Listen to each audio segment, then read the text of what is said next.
Welcome to Washington Today on C-SPAN Radio for Friday, December 9th, 2022. Senator Kyrsten Sinema of Arizona announces she is changing her party affiliation from Democrat to Independent, saying, like a lot of Arizonans, I have never fit perfectly in either national party. Her move does not change the fact that Democrats will still have a Senate majority, just maybe a smaller one if she decides not to caucus with the Democrats, as the other two Senate independents do caucus with them.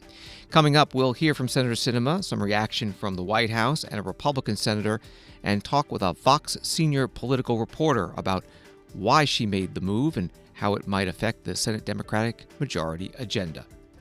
U.S. basketball star Brittney Griner back on U.S. soil, landing in San Antonio, Texas, after being freed from a Russian prison in a prisoner exchange on Thursday. First Lady Jill Biden joining a White House virtual town hall meeting along with AARP, designed to make sure older Americans are getting their COVID-19 bivalent booster shots ahead of more holiday season get-togethers. And the TSA Administrator talks about his agency's preparedness to handle the high volume of holiday air travel. And we start with Senator Kyrsten Sinema switching from Democrat to Independent. In a column in the Arizona Republic today, she explains why. It ends with this: Arizonans, including many registered as Democrats or Republicans, are eager for leaders who focus on common sense solutions rather than party doctrine. But if the loudest, most extreme voices continue to drive each party toward the fringes, and if party leaders stay more focused on energizing their bases than delivering for all Americans, these kind of lasting legislative successes will become rarer. It's no wonder a growing number of Americans are registering as independents. In Arizona, that number often outpaces those registered with either national party. When politicians are more focused on denying the opposition party a victory than they are improving American lives, the people who lose are everyday Americans. That's why I have joined the growing number of Arizonans who reject party politics by declaring my independence from the broken partisan system in Washington. I registered as an Arizona independent. Last couple of paragraphs of the op-ed written by Senator Sinema. Senator Sinema also did a couple of TV interviews on Thursday ahead of the Friday morning announcement. Here she is with CNN's Jake Tapper. You're here to make a significant announcement. I've registered as an Arizona independent. I know some people might be a little bit surprised by this, but actually I think it makes a lot of sense. You know, a growing number of Arizonans and people like me just don't feel like we fit neatly into one party's box or the other. And so, like many across the state and the nation, I've decided to leave that partisan process and really just focus on the work that I think matters to Arizona and to our country, which is solving problems and getting things done. Let's talk about practically what this means, because you're the chair of at least 2 subcommittees. You're a member of a number of important committees, including Veterans Affairs. Does this mean that you're no longer going to be in those positions because you're no longer a Democrat and the Democrats control the Senate? Well, I intend to maintain my position on my committees and keep doing the work that I've been doing for Arizona. The balance of power right now is 51 Democrats, or 51 votes for the Democratic Party. That includes 2 independents, Angus King of Maine and Bernie Sanders of Vermont. But that's 51-49. What you're doing today doesn't change that? It's still basically going to be 51-49? Well, I know you have to ask that question, Jake, yeah. But that's kind of a DC thing to worry about. What I'm really focused on is just making sure that I'm doing what I think comports with my values and the values of Arizonans. You've already been a target of the left, and people have been very critical of you. They're going to call you every name in the book after this comes out. They're going to call you a traitor. They're going to call you an ingrate. What are you going to say? Well, I think I'll do what I always do, Jake, which is keep doing the work that I know is important for my state. Senator Kyrsten Sinema, now independent from Arizona, with CNN's Jake Tapper. The Senate Majority Leader Chuck Schumer, Democrat from New York, putting out a statement that says Senator Sinema informed me of her decision to change her affiliation to Independent. She asked me to keep her committee assignments, and I agreed. Kyrsten is independent. That's how she's always been. And Senator Schumer also calling Senator Sinema a good and effective senator and said he's looking forward to a productive session in the new Democratic majority Senate. And it remains unknown which party Senator Sinema will caucus with. You heard her say that it's a D.C. thing. She did tell Politico that she will not caucus with the Republicans or attend the weekly Democratic caucus meetings. She reportedly has not been doing much of that on the Democratic side anyway. White House Press Secretary Karine Jean-Pierre putting out a statement. Senator Sinema has been a key partner on some of the historic legislation President Biden has championed over the past 20 months, from the American Rescue Plan to the bipartisan infrastructure law, from the Inflation Reduction Act to the CHIPS and Science Act, from the PACT Act to the Gun Safety Act to the Respect for Marriage Act, and more. We understand that her decision to register as an independent in Arizona does not change the new Democratic majority control of the Senate, and we've every reason to expect that we will continue to work successfully with her. That statement from the White House Press Secretary Karine Jean-Pierre, and there were follow-up questions to her from reporters during her daily news conference.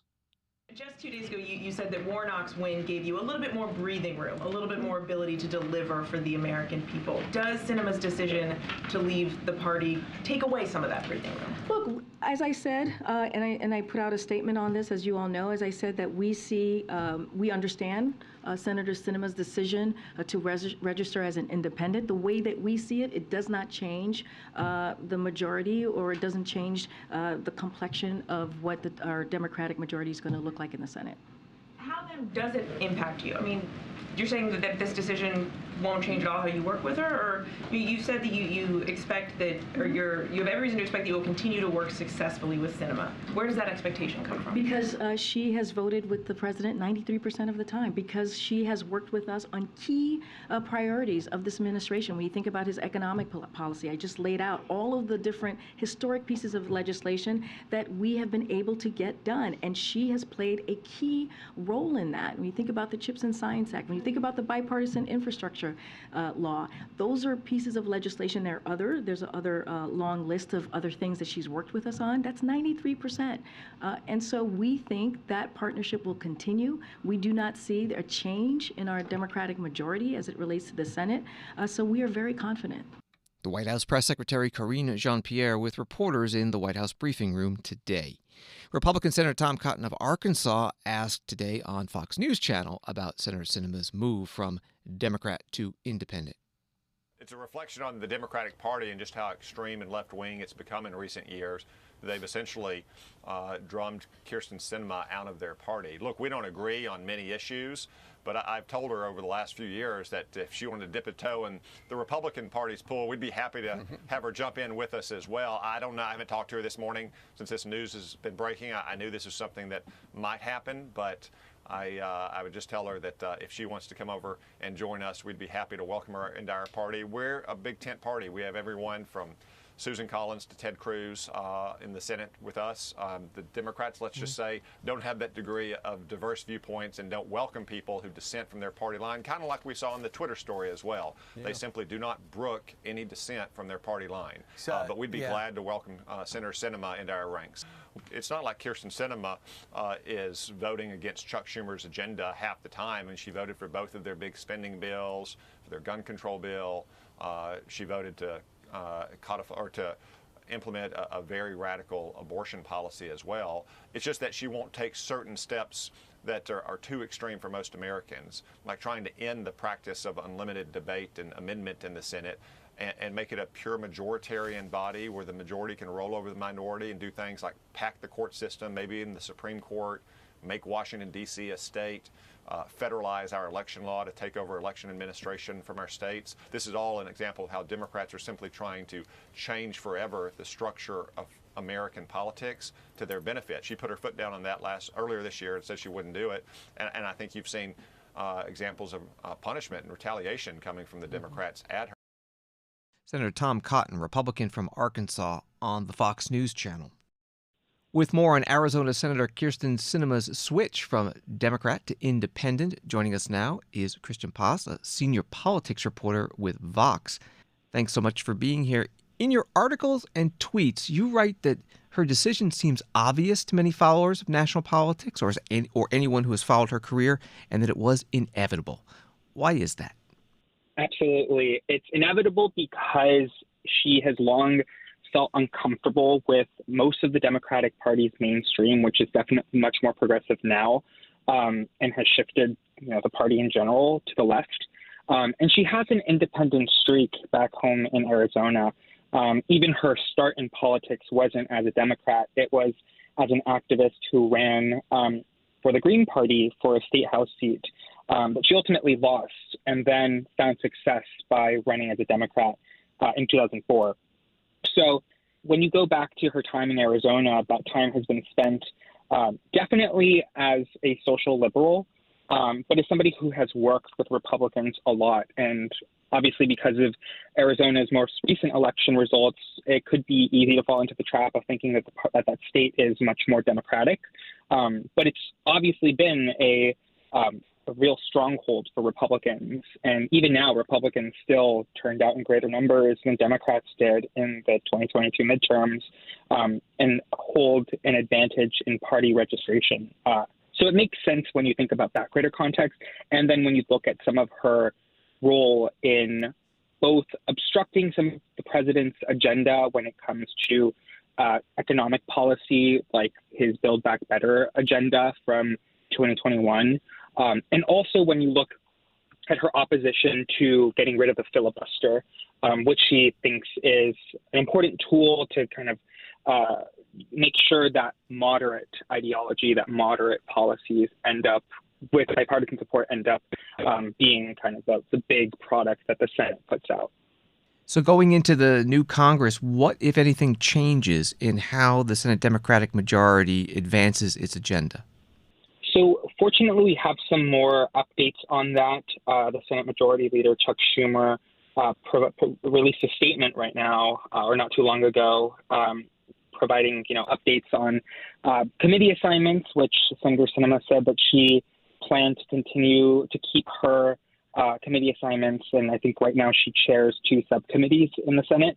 But she has said that she's not going to caucus with the Republicans either. I think she told CNN or told Politico that she also doesn't know some basic things like what side of the chamber her desk is going to be. She already doesn't attend most of the Democratic caucus's meetings, which other independents like Bernie Sanders and Angus King from Maine do attend. So the most likely scenario here is Democrats will retain their majority, even if she were to not caucus with the Democrats. They still have 50 seats, and Republicans only have 49, and they still can win, majorities in that case. But we'll probably see her try to kind of replicate some of the maverick identity that Senator John McCain before her from Arizona also kind of embodied, with trying to reach across the aisle, trying to take leadership in certain issues.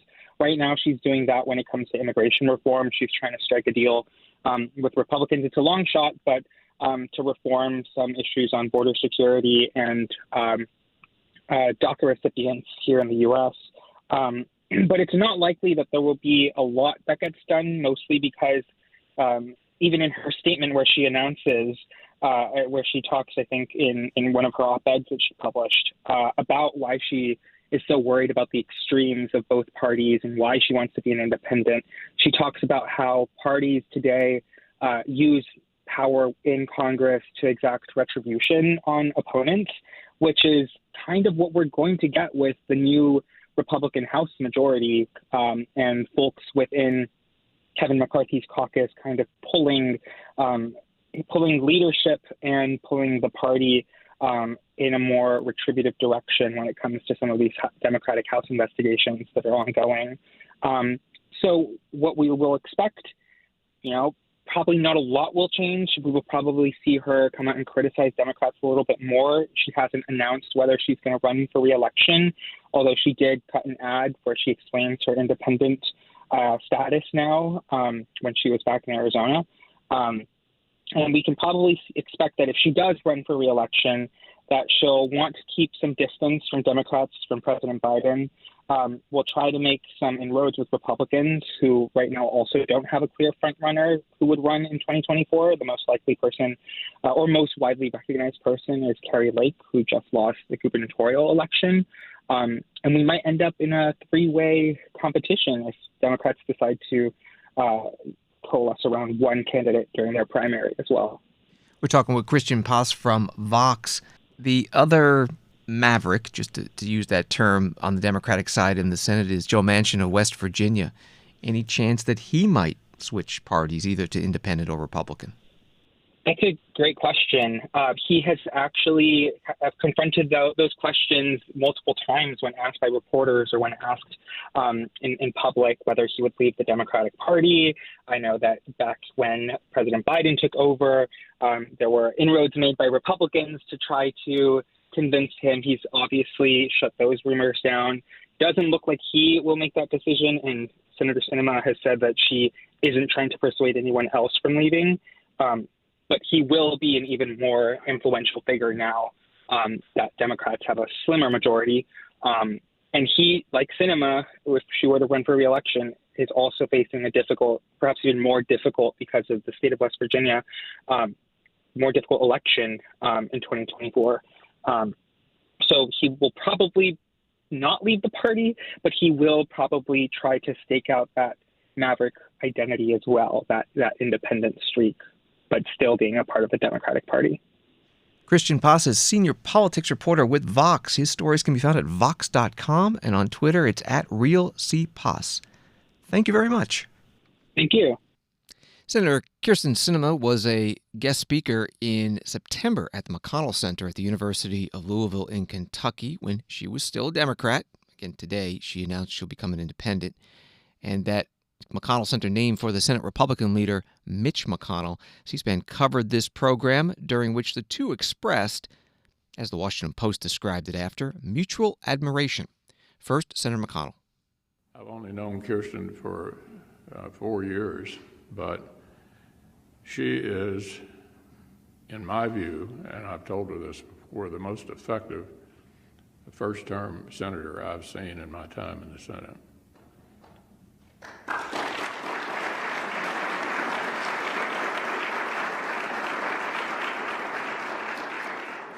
She is today what we have too few of in the Democratic Party, a genuine moderate and a deal maker. The Senate Republican leader Mitch McConnell at the McConnell Center introducing Senator Sinema on September 26th. Senator Sinema also having some nice words for the host.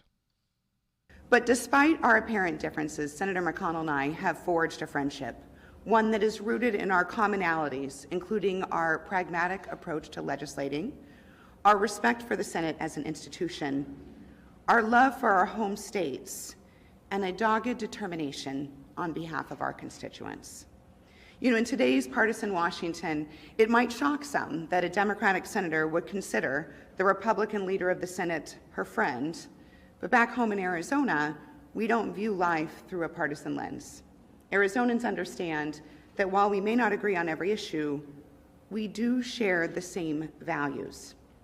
Senator Kyrsten Sinema at the McConnell Center at the University of Louisville in Kentucky in late September when she was a Democrat, today announcing she'll become an independent.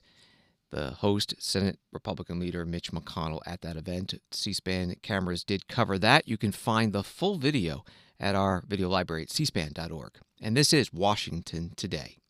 Brittney Griner walked off an airplane in San Antonio, Texas, very early this morning following yesterday's prisoner exchange with Russia for a former arms dealer, Victor Bout, who was convicted of conspiring to kill Americans.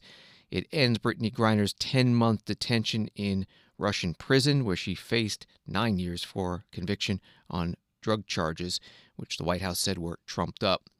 White House Press Secretary Karine Jean-Pierre asked today about what's next for Brittney Griner, any possible additional prisoner exchanges with Russia, especially for American Paul Whelan, and the latest on why Paul Whelan was not able to come home in this first exchange.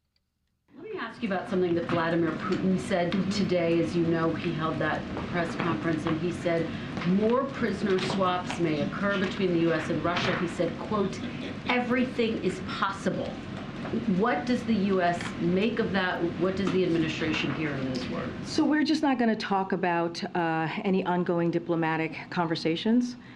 We've been very clear that we want the American people to know that their safety and security is among our highest priority when it comes to aggressively doing everything that we can to bring Americans home who are being wrongfully detained, bringing them home safely, but not going to get into any diplomatic conversations from here. Thank you. Thank you. Now that Brittney Griner is back on U.S. soil, has President Biden spoken to her, or does he plan to? So don't have any calls to preview. As you know, the president spoke with her, Brittney Griner, yesterday morning in the 7 o'clock, 8 o'clock hour, right before he came out to speak to all of you and to give the announcement. And in the room was her wife and the vice president and Jake Sullivan, and also the Secretary of State. And we've already read out what that conversation was like. I do want to give a little bit more information on where we are this morning. We can confirm, as you all know, that Brittney Griner arrived at Joint Base San Antonio, Fort Sam Houston, early this morning. She has been reunited with her wife, Sherelle.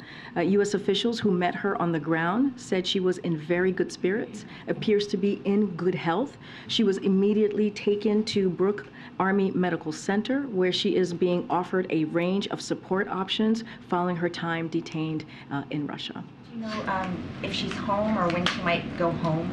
So not going to get ahead of what's going to happen next. What I can tell you is where she is currently today. Every individual is different, and those decisions are up to them and their families. They'll take as much time as they need. What we can say, typically upon arrival, people are offered a wide range of additional support, including full medical checkup, a mental health checkup, and additional means of support. All of this is voluntary, so it is up to her and her family. Can you confirm the report that Russia wanted Vadim Krasikov, who is a Russian assassin being held in Germany, in exchange for Paul Whelan? So I cannot go into any specifics or any negotiations information from here. As you know, we are working very hard to secure Paul's return, and so don't want to get ahead of what's currently happening, and I just want to leave it there. The White House Press Secretary Karine Jean-Pierre. The New York Times reporting that Mr. Krasikov is an assassin who murdered a Chechen fighter in a park in Berlin in broad daylight in 2019, a brazen killing the German authorities say was committed at the behest of Russian intelligence services. Convicted and sentenced to life in prison in Germany, Mr. Krasikov was not in U.S. custody to be traded to Russia. The New York Times article continues, it was, the Americans thought, hardly a viable request for a swap that would include Ms. Griner, a WNBA star, and Mr. Whelan, a former U.S. Marine, who were being detained on what the Biden administration officials considered trumped-up charges. American officials felt out their German counterparts to see if they might agree, and were hardly surprised when Berlin refused to release what they considered a cold killer. Also today, President Biden authorizing another $275 million in military aid for Ukraine, including the HIMARS air defense system and generators, as Russian missile attacks have devastated Ukraine's electricity infrastructure. Washington Today continues in a moment. Listening to programs on C-SPAN through C-SPAN Radio just got easier. Tell your smart speaker, play C-SPAN Radio, and listen to Washington Journal daily at 7 a.m. Eastern, important congressional hearings and other public affairs events throughout the day. And weekdays at 5 p.m. and 9 p.m. Eastern, catch Washington Today for a fast-paced report on the stories of the day. Listen to C-SPAN anytime. Just tell your smart speaker, play C-SPAN Radio. C-SPAN, powered by cable.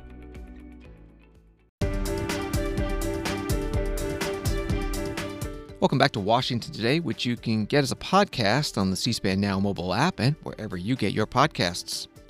The White House holding a virtual town hall meeting to urge Americans, especially older Americans, to get their bivalent COVID-19 booster shots now to be protected for the remainder of the holiday season. ABC News reports the administration's vaccine push comes as older Americans make up a higher share of COVID deaths. In mid-November, Americans aged 65 and older made up 92% of all deaths from the virus, highest share since the pandemic began in 2020. Roughly one-third of Americans ages 65 and older, who are among the most at risk for serious illness from COVID, have received a bivalent booster, according to CDC data. And despite the administration's efforts to spread the word on vaccines, just under 13% of people over the age of 5 have gotten a bivalent booster. Reporting from ABC News. Today's virtual town hall, in conjunction with AARP, began with the First Lady, Jill Biden. Sometimes the holidays feel like a full-time job. on top of volunteering or organizing or your real full-time job. But we do that work because it makes the magical moments of this season possible, when our homes are filled with the aromas of our favorite family recipes, when we see big smiles on little faces as they open that perfect present. You know, when we have the chance to look around our full table, a clamor of laughter and love, and just feel grateful. These moments seem even more precious now, knowing what it's like to lose them to a deadly disease that's kept us apart. Which is why the most important thing you can do to prepare for your holidays is to get your updated COVID vaccine. And if you get it now, you'll be protected in time for winter holiday gatherings. This updated vaccine offers the best protection for you and your family against the version of the virus we're facing today. It reduces the risk of catching or spreading the disease, and it helps protect you from ending up in the hospital or worse. It's free and available all over our country. First Lady Jill Biden at today's White House virtual town hall meeting on COVID-19 vaccines, and it was focused to the older Americans. Also there, White House COVID-19 response coordinator Dr. Ashish Jha and Dr. Anthony Fauci, the White House chief medical director and director of the National Institute of Allergy and Infectious Diseases. The first question to them was why the booster shot is needed. Hi, my name is Endai Williams, and I'm from Washington, D.C. Thank you for the opportunity to join you today. I have a question about the different vaccines and boosters. I hear confusion from friends and family around the new bivalent vaccine and whether they need it. If someone has had 2 vaccines, why do they need the bivalent? And what is the difference from the original vaccine and boosters? Well, why don't I get us started on that? It's a really fantastic question. So questions are, why do we need it, and what's different about the bivalent vaccine? And there are two issues here. One is that this virus has continued to evolve over the last 2 years. The original vaccine we had was targeting the original virus. The virus out there today is very different. And so that's why we need an updated vaccine, because it targets the virus that's out there. The second issue is that immunity can wane over time. This is why people need an annual flu shot, because the virus changes and your immunity changes. Well, in the same way as we've seen waning immunity against COVID, getting that updated bivalent vaccine is the single most important thing you can do to make sure immunity is up to date and that you can fight the virus that's out there. Dr. Fauci, do you want to add anything to that? Yeah, and just to underscore the important point, a lot of people ask us, well, you know, I got measles vaccine, I got polio vaccine. I never had to get another vaccine of the same type. Why do we need to do that? And it's just exactly what Dr. Jha said. Other vaccines of the other types give you immunity that's lasting in decades and sometimes a lifetime. Unfortunately, that's not the case with COVID. So we've got to keep up with that virus and keep up with the waning immunity. When we do that, we're going to wind up being safe. That's the reason why you need your updated COVID booster. Dr. Anthony Fauci, the White House chief medical officer and director of the National Institute of Allergy and Infectious Diseases, he'll be retiring from government service in just a couple of weeks after more than 50 years in the government. Also, Dr. Ashish Jha, who is the White House COVID-19 response coordinator at today's virtual town hall meeting hosted by the White House. Later in the day, the Cato Institute held a discussion about the performance of the Centers for Disease Control and Prevention during the COVID-19 pandemic. One of the panelists, Dr. Martin Makary, Johns Hopkins Medicine transplant surgery chief, commenting about what the White House message is. I just heard NPR report on the bivalent vaccine. You know, basically, Dr. Jha gets up there at the White House press room with Dr. Fauci at Dr. Fauci's last press conference a few weeks ago. They say everyone needs to get the bivalent vaccine. The data is crystal clear. We had actually zero data, zero clinical data. We had data from 8 mice. Okay, so they get up there, so the science on this is crystal clear. And then NPR just says the same thing. Everyone is, Dr. Jha says everyone should get it. very eerie. It's just like weapons of mass destruction in Iraq. The government said, hey, here's this piece of news, go broadcast it. No one did their job to ask questions. How is it Dr. Fauci has done, 10,000 hours of interviews over the last 2.5 years, and not a single person asked him the question, have you been paid by Pfizer? Not a single person. Do you today condemn gain-of-function research given what's happened, regardless of assuming you had no role in it? Don't you think it's a good idea to once and for all condemn it and call for an international agreement? Not a single hard question, not a single, it's just, what are your thoughts on whether or not we're going to have another wave? Well, there's a considerable partial risk, and these open-ended, he's very good on television, but not a single reporter doing their job asking the questions, hey, where's the clinical data to support the bivalent vaccine or the vaccine in babies? Dr. Martin Makary is Johns Hopkins Medicine Transplant Surgery Chief, part of a panel about COVID-19 government response hosted today by the Cato Institute. C-SPAN covered it, and you can find the video at cspan.org. Today, the Centers for Disease Control and Prevention signing off on the use of the bivalent COVID-19 vaccine for children ages 6 months through 5 years. This follows the approval from the FDA on Thursday. This from the Hill.com. The House Select Subcommittee on the Coronavirus Crisis released its final report on Friday before Republicans take control of the House in the upcoming Congress, providing new findings on how the Trump administration's actions negatively impacted the U.S. response. The report from the Democratic-led subcommittee, chaired by Congressman James Clyburn of South Carolina, highlighted the Donald Trump White House's, quote, failed stewardship over the pandemic response and persistent pattern of political interference. The congressman also announced he'll be holding a final hearing next week focused on recommendations made by the report. More Americans are traveling this holiday season now that many of the COVID limitations are no longer in place. The head of the Transportation Security Administration, David Bukoski, was interviewed this week by NBC News correspondent Tom Costello about his agency's readiness. You are screening right now roughly 2 to 2.5 million people a day, depending on the day. Mm-hmm. So we just went through Thanksgiving, pretty smooth sailing, and now everybody in this audience online is wondering, what about Christmas? How is it going to proceed for the typical viewer and the typical passenger coming in on over the Christmas holidays? Well, first, Tom, thanks for the Coast Guard analogy, smooth sailing over Thanksgiving, and I would expect the very same over Christmas.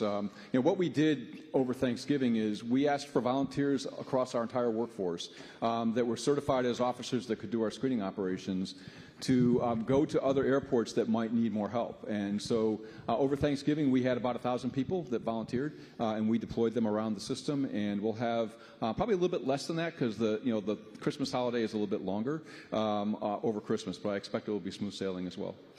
The airlines are still struggling with staffing issues. What about TSA? You're operating right now at about 8% below your optimal level of staffing. Will you have enough TSA officers over the Christmas break and into New Year? We'll have enough over the Christmas break, and Christmas is already baked in. I mean, there's not much we can do between now and Christmas to bring somebody on, because for us, you can hire somebody. It's a government hiring process, so it takes a little bit longer, but the certification process can take 5 months. So the workforce that we have today is the workforce we're going to see over Christmas. But to your point, Tom, yeah, we're about 8% below our staffing, the staffing levels we'd like to have, given the passenger volume. We've been working very, very hard to recruit and bring people in, but like every organization in the United States, it's hard to do that. So we're hoping to recover a little bit more over the springtime. The TSA Administrator David Bukoski at the Aspen Security Forum in Washington, D.C. on Thursday.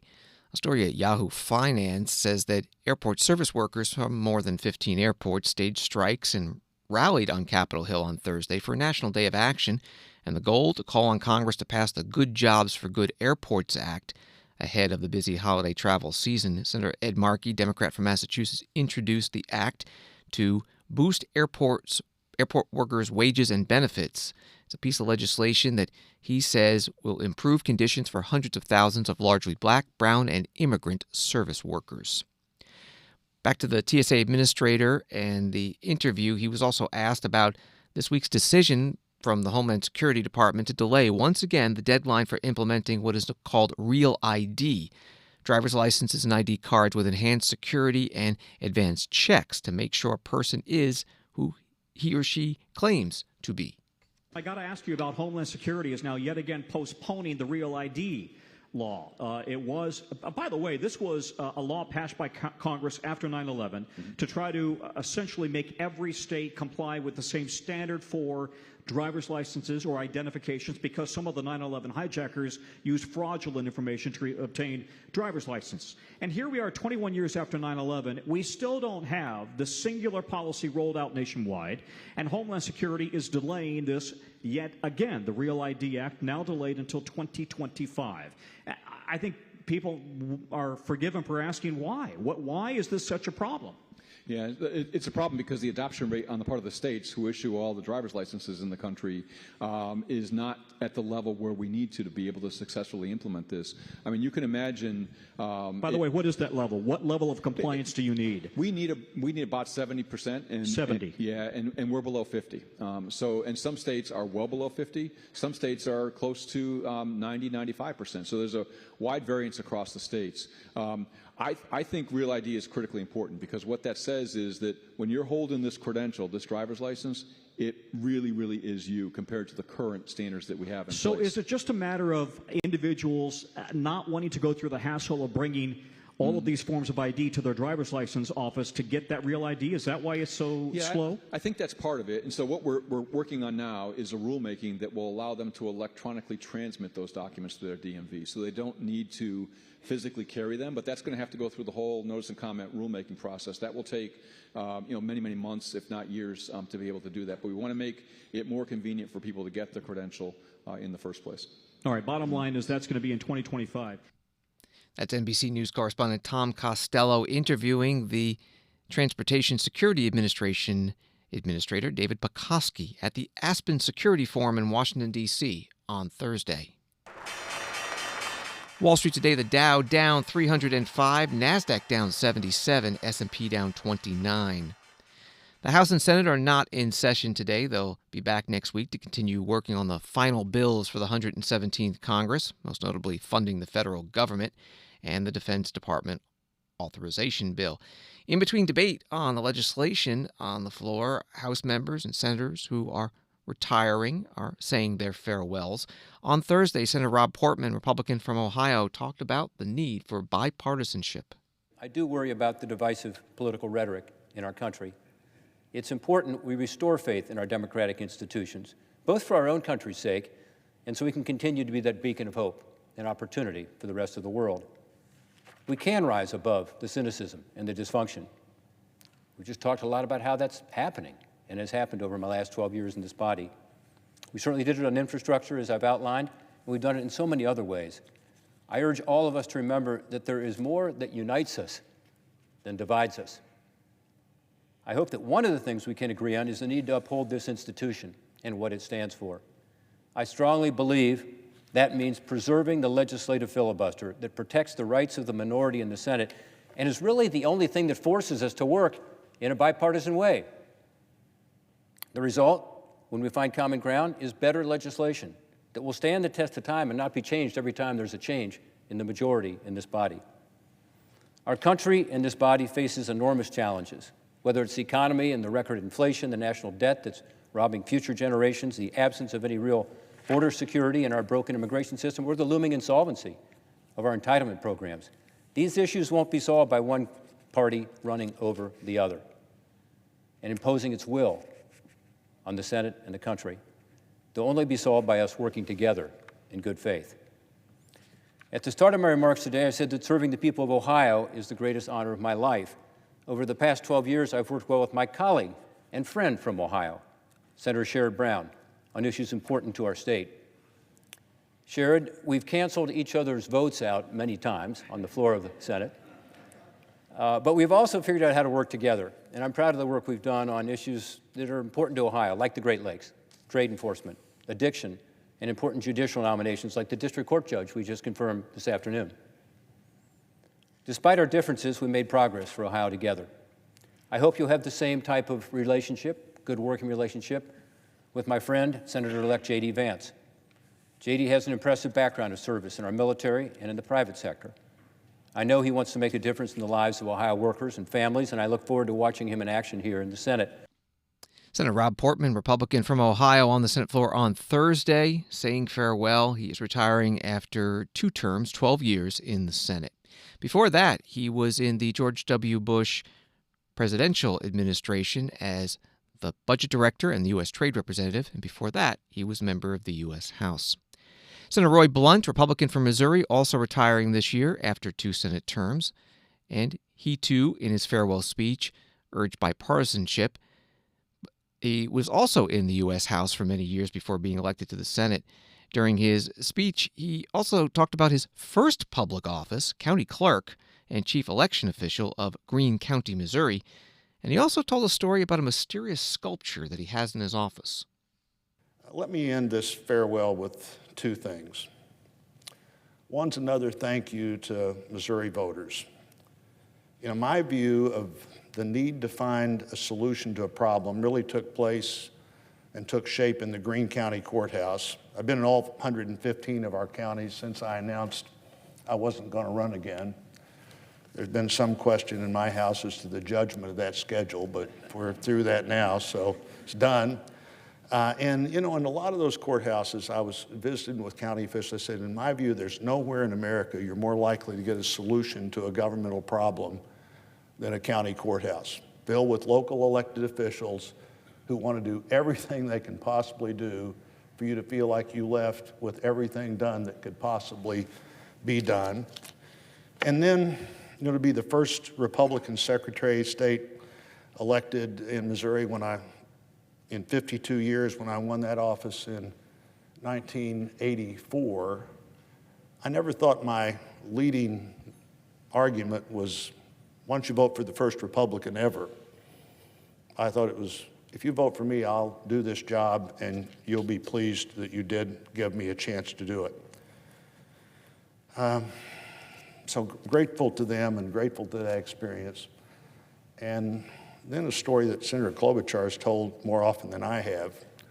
When I became the chief deputy whip, on my way to becoming the whip of the House at the first month of my second term in the Congress, I moved from the Cannon building to the Capitol building, and I looked up on the top of a bookcase in my office, my new office in the Congress, and there was this bust of a person up there. And I said to my staff, well, let's find out who that is. And so they come back a couple of weeks later, and they've got these newspaper articles from the 30s and the 60s, and they say, well, nobody knows who that is. And it's obvious when you get that bust down and look at it that it's a cleric. And so it was the unknown cleric, and it's been with me ever since. It's in one of my offices here. The point of the unknown cleric, this is a bust that was put in the Capitol probably no earlier than 1830. And by 1930, nobody had any idea who it was. I had lots of meetings with new freshman members in the House when I was the whip, and a number of meetings with people just who happened to be around and would listen to this. I said, the point of this is somebody famous enough that they'd make a bust and put it in the Capitol and then forget who they are.